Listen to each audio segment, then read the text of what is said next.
Alright, this is going to be a pretty big and extensive video, so it's just going to be a bunch of me talking and just giving you guys information based on my experience playing Fortnite Save the World.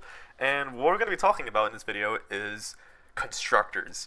Mainly, which constructors should you use in your missions from low power level to mid power level to high end game power level? Which constructors should you use for your missions and why they're good? So, a little bit of an intro here. Hi, I'm Stalkings. I've been playing the game since 2019, and I played the game for about like a year and a half, and then I stopped for a couple of years to play some other games, and life and stuff. I was going through high school and all that stuff, so busy with all that stuff. And then I came back to the game a few months ago, and I been relearning the game, and I feel a lot more educated than I was even back then and stuff. So yeah, it's nice to be here, and hope you guys enjoyed the video. So, what I got going on here is just like a bare bones, like cookie cutter loadout that you're going to be using for most of your games. If you want like the best loadout, I guess this can qualify for one of the best loadouts for constructors. But besides all that, first, let's talk about team perks. Team perks matter so much when it comes to making these builds because they can kind of dictate like how you actually want to play the game at your core. For example, here I have supercharged traps. This is one of the best team perks for constructors because as you can see here, for each constructor, for each constructor in our support team here, it increases the damage of our traps affected by the base by 8.5%. And that's great because it basically means that with 5 constructors here, like how I have here, we get a 42.5% increase on damage on our traps, which is amazing. That includes literally any trap that's affected by the base. So that includes your gas traps, your ceiling electric fields, your ceiling drop traps, your broadsides, your wall darts, your wall dynamos. Pretty much any trap that does damage, even the wooden floor spikes and the wall spikes. Pretty much any trap that can do damage to the husks, they're going to get boosted by supercharged traps, which is great. And you're probably wondering, how do you get supercharged traps? Well, I'm glad you asked, because you need to get this guy, Mega Base Kyle. Mega Base Kyle is a Mythic base game hero.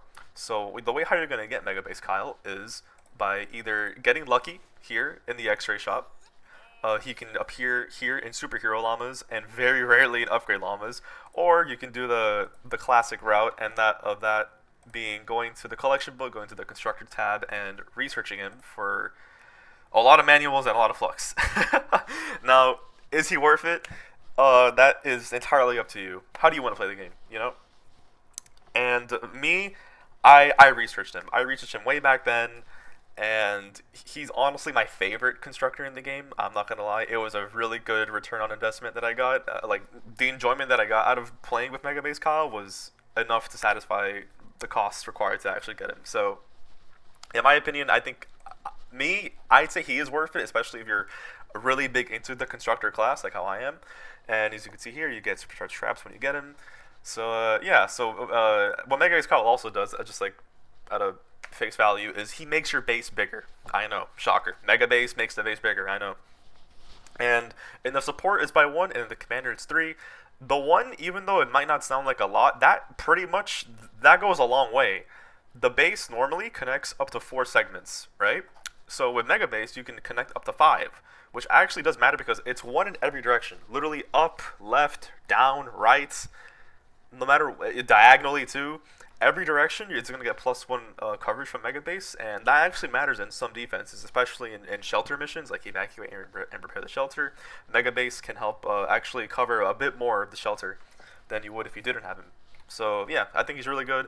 And then the other team perk that I want to talk about is this guy here, Dennis Jr. Dennis Jr. on his own is a more offensively inclined constructor, but he has this perk here where Axe Eliminations grant you Rock and Riff. Rock and Riff does this effect, gives you damage and melee attack speed. It's great.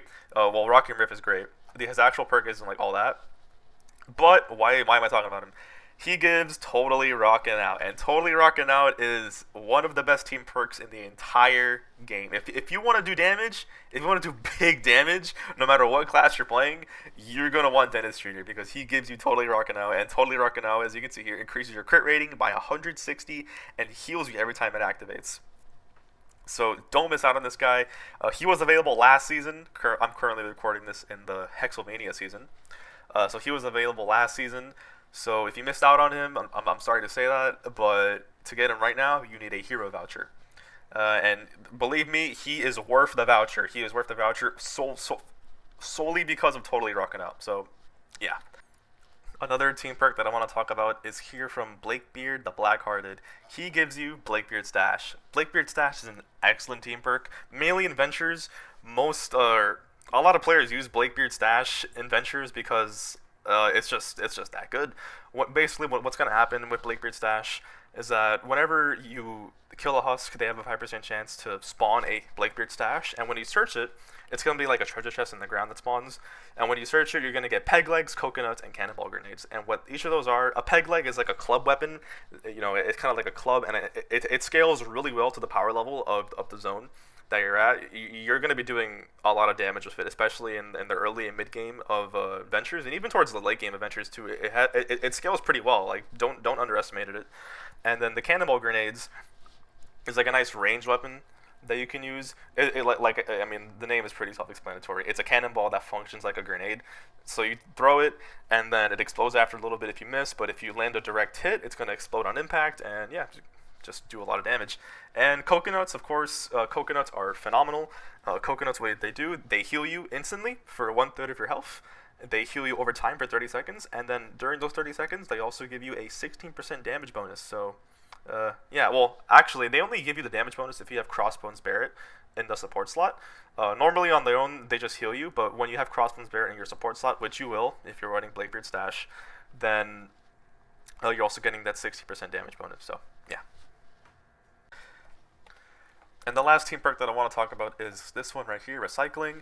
Recycling is just the standard team perk that the game gives you when you first start out playing the game. It's great. It basically just means that whenever you actually, when you build your defense and you put down the base, and over time throughout the match, the base is going to regenerate resources, depending on, like, you know, how many things it's connected to, or in like the tier of the structure as well. So for example, like, you know, a tier 3 metal wall is going to give you more resources back than like a tier 1 metal wall and stuff. So yeah, or if you have like 4 tier 3 metal walls around like a objective, then you're going to get a decent amount of metal back throughout the match. So yeah, it's nice. It's nice if you're a bit lazy. I use this a lot of time because I'm kind of lazy. So, but if you want like actual damage and you want to make sure that you have a really good offensive defense, if that makes sense, then use supercharged traps. But yeah, that's team perks, and let's get into the heroes themselves now. So I'm gonna just be frank with you guys. B.A.S.E Kyle is the best constructor in the game. There, I said it. I said it. I said it. If he's the best constructor in the game, in the commander slot. What he does, he gives your health. Oh God, I can't speak. Sorry. He gives your buildings more health. Yeah, that's it's really boring, but it's effective, and he's the best for a reason because of that. So, especially towards the end game, where there's going to be a lot more density of husks and mist monsters, and there's going to be a lot more smashers and sploders and flingers, lobbers, throwing a whole bunch of shit at your stuff. B.A.S.E Kyle just helps all your structures, whether they're a wall, a roof, a floor, a cone, it doesn't matter. As long as his base is affecting a structure, it's going to get almost double the health than it would normally have. That is fantastic. I don't think I need to say much more about him. He's just the best, and the best part about him is that he's also the first constructor that the game gives you, if I'm not mistaken.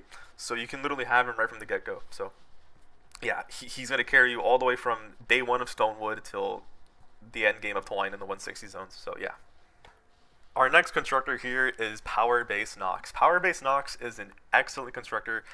He pretty much plays in tandem with B.A.S.E Kyle.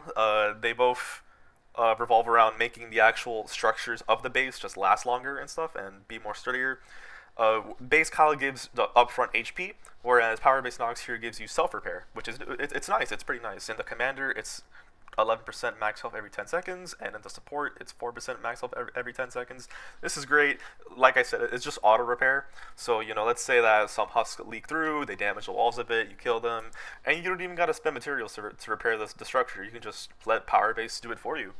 And he's actually pretty good in like more stally builds, I would say, because depending on the resource that you use, mainly tier 3 metal and tier 3 brick, his 11% here in the commander slot actually goes a pretty long way.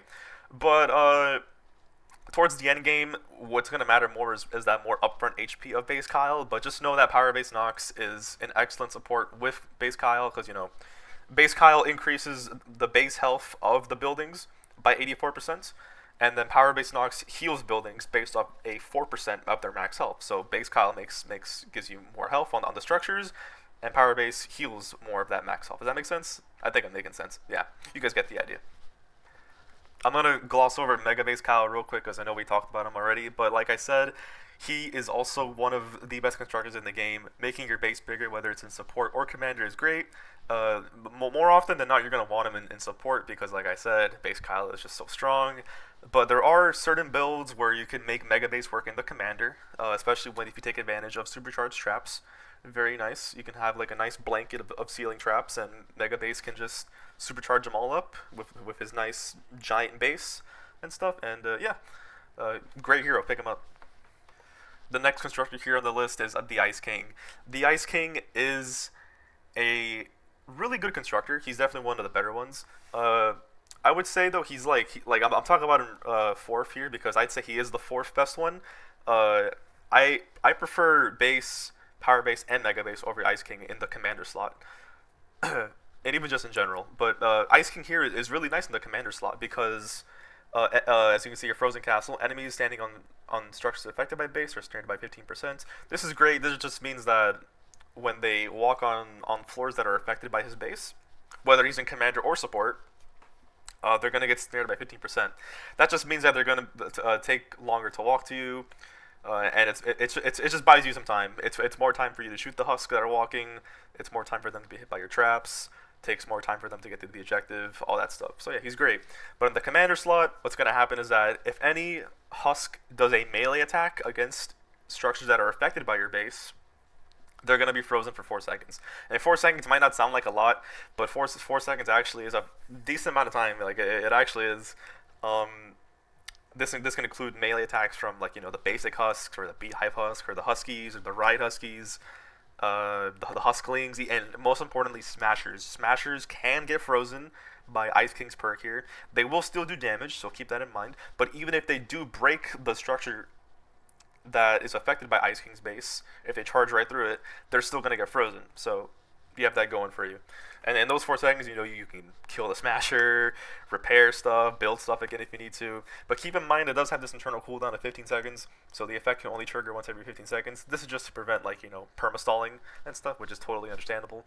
But yeah, Ice King is great in the commander. He's also pretty solid in the support to get that snare effect. And yeah, really good hero. He is an event hero right now. As you can see, I'll go through the collection book real quick. He is an event hero. He's a holiday hero right here. And the only way to get him is through a hero voucher. He's going to come next season, though. I'd say hold your voucher and wait for him next season as I'm recording this. Yeah, but once he does come around, make sure to pick him up. You don't want to miss out on him. Because, yeah, he's just pretty solid. So, yeah. Alright, another constructor that I want to talk about here is Warden Kyle. Warden Kyle is also a holiday hero. I'll check him out right now. He's also a holiday hero. But he's actually flexible. You can actually flex Warden Kyle here, right here. You can research him with manuals and flux. You'll find him in the holiday llamas when they come out. And what Warden Kyle does, he makes it so that whenever structures are affected by your base, you and your allies that stand on those structures that are affected by your base are going to get healing and energy regen. And that's really good. He used to be really bad. The healing was really bad, and he didn't even have the energy regen either. But they since buffed him, and they buffed him quite heavily. And now he's actually a really good support perk. I would say he belongs in the support. I would never say run him in the commander. Don't ever do that. He's definitely a support perk, a support hero. So just keep him in there. But just know that whenever you're standing on structures affected by your base, you're gonna be in some nice some nice tip-top shape to get healed and stuff. So yeah, really good hero. Consider him for your support slots. I think he's really good, and don't sleep on him. Another hero here, Hotfix or Hazard. He's a very boring hero. All he does is give you increased repair speed. This isn't like too necessary. We're starting to get into that territory of like constructors that have like decent perks, but not like anything game breaking or anything game changing. We already went over like the actual like S tier constructors, so this is more of going towards that like B to A tier category. I like Hotfix or Hazard. It's just some extra repair speed's always nice. There's not really many other good defensive constructor perks, surprisingly enough. But Hotfixer is one of them, and yeah, he's just a solid hero. I'd say pick him up if you see him. I wouldn't actually recommend like fluxing him, right? He can spawn in regular mission alerts or even in upgrade llamas if you're lucky. So yeah, he's just a nice option to consider. And finally, last but not least, the last of the what I call the defensive base constructors is Machinist Harper. Machinist Harper is excellent, especially if you're lower power level and don't have your survive squads like full trap durability and whatnot. And she's also good in ventures as well because your survive squads don't carry over to ventures. And what she does, very cut and dry, trap durability increase trap durability by 17.5% in the support. In the commander, 52.5. You wouldn't really run her in the commander unless you're like an endurance player, I guess.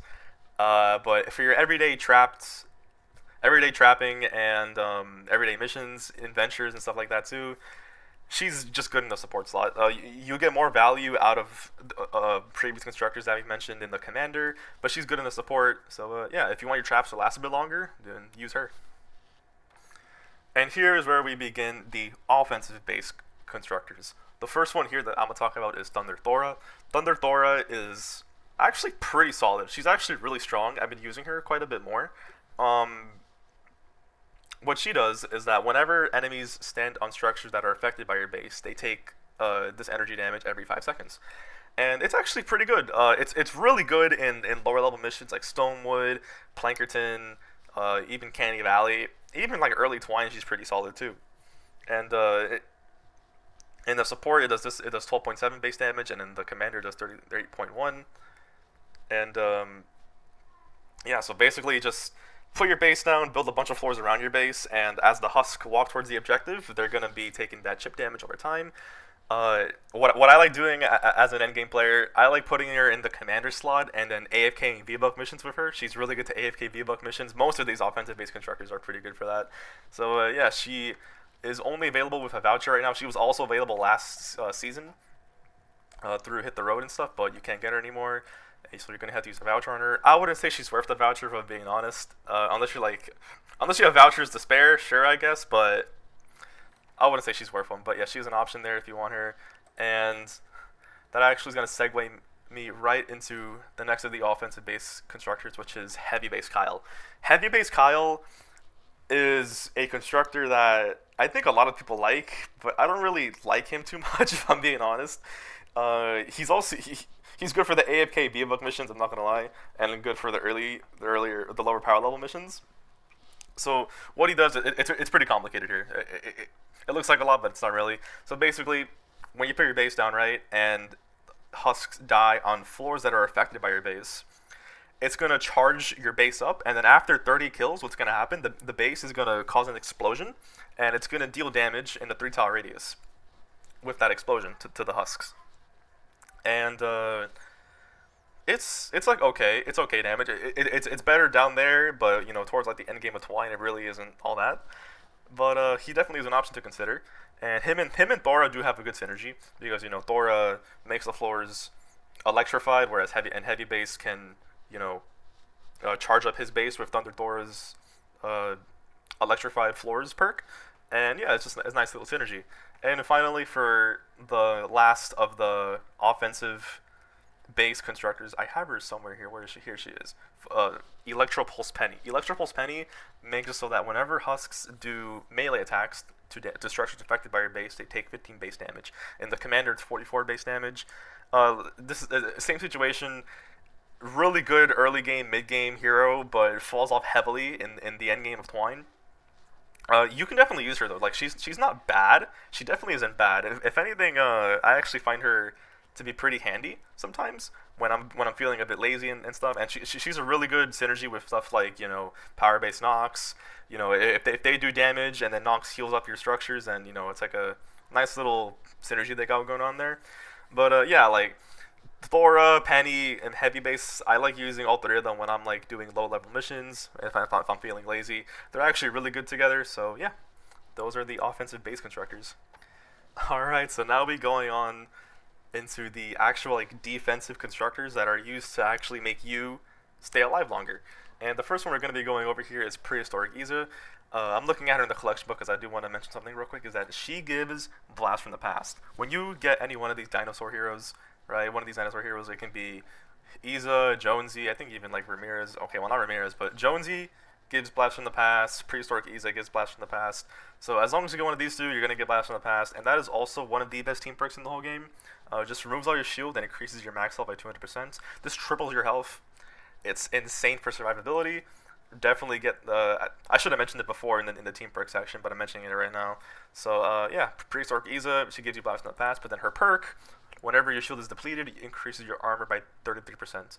What that basically means is that she just makes you take a third less damage.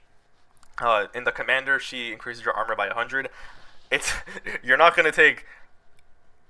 You're not gonna be immortal with her in the commander slot. That's not how the math works. I don't know how the math works, but I've heard talk that whenever she's in your support, you basically take a third reduced damage.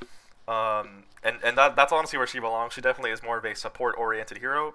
So to actually activate Blast from the Past as well. And yeah, so if you're running like a soldier in the lead and you have Blast from the Past, she's definitely going to be in your support slot because the 33 armor goes a long way. Like it's already nice having triple your regular HP, but then having that armor as well is just phenomenal. Definitely pick her up if you haven't already. Well, she actually was available last season again in the event shop, so you're gonna have to voucher her, unfortunately, if you missed out. But to be honest, she probably is worth a voucher, if I'm not gonna lie. And keep going with the Isa train. We have Arlene Isa here. She's actually really good for keeping you alive with melee heroes, specifically ninjas, and more specifically Paleo Luna, or even stuff like if you're on like an Assassin Sarah, totally rocking out build, or with like Deadly Blade Crash and all that stuff too.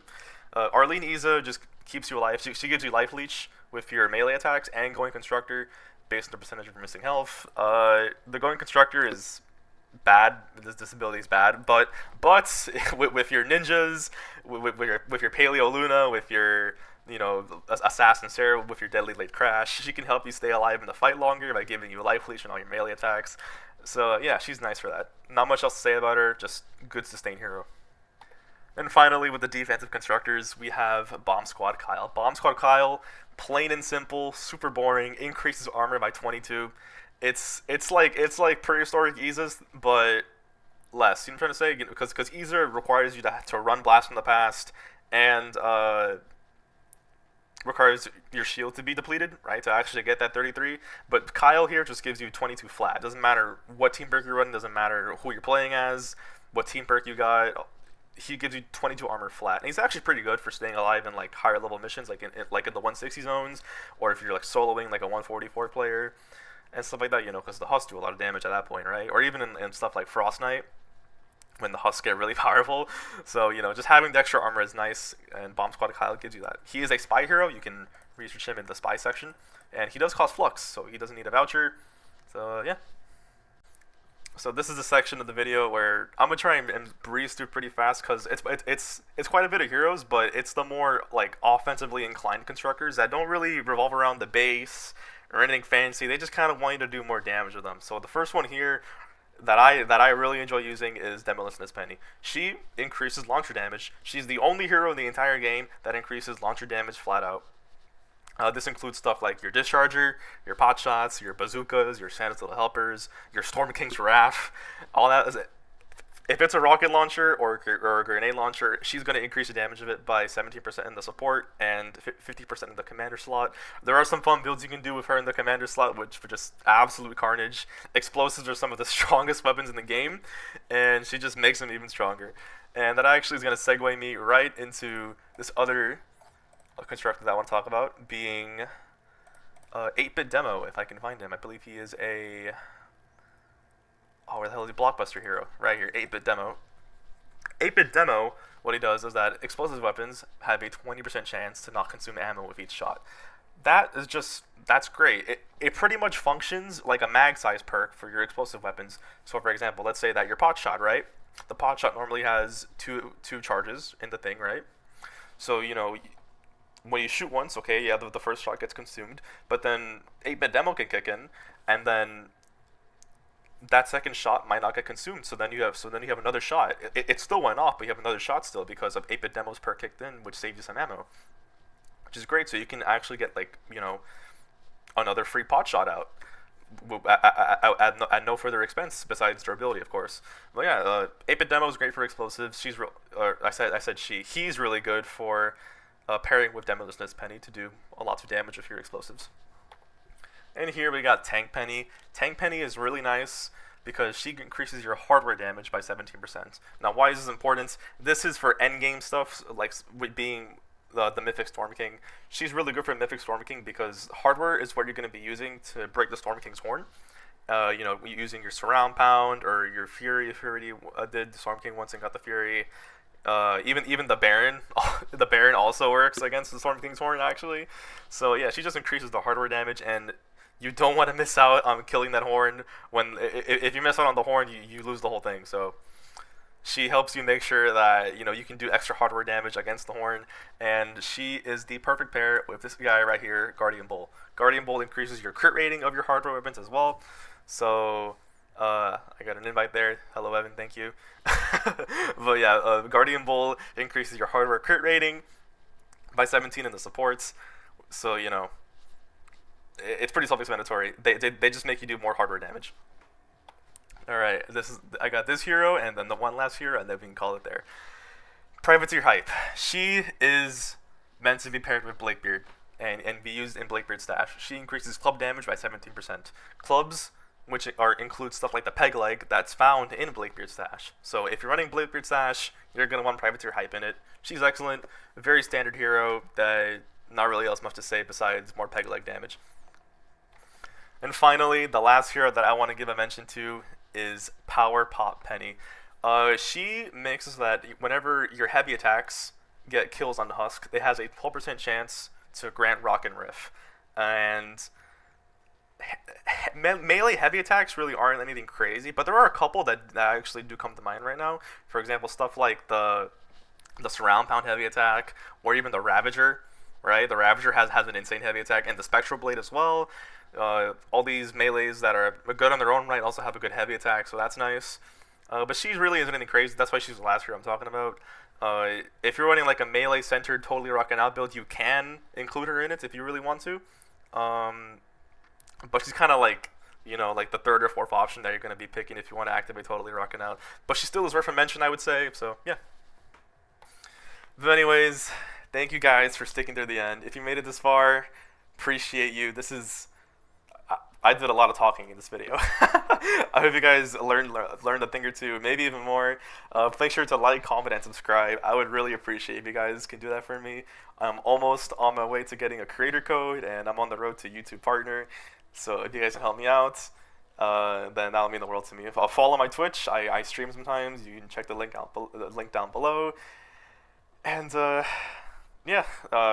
uploaded quite a bit of videos already, so make sure to check them out. Mainly focused on defensive constructor builds and even some soldier and outlander loadouts that you can use and stuff. So yeah, just be sure to stick around because there's a lot more coming your way, and it would mean the world if you can help me out a bit. So yeah, thank you all for watching. Take care, and bye-bye.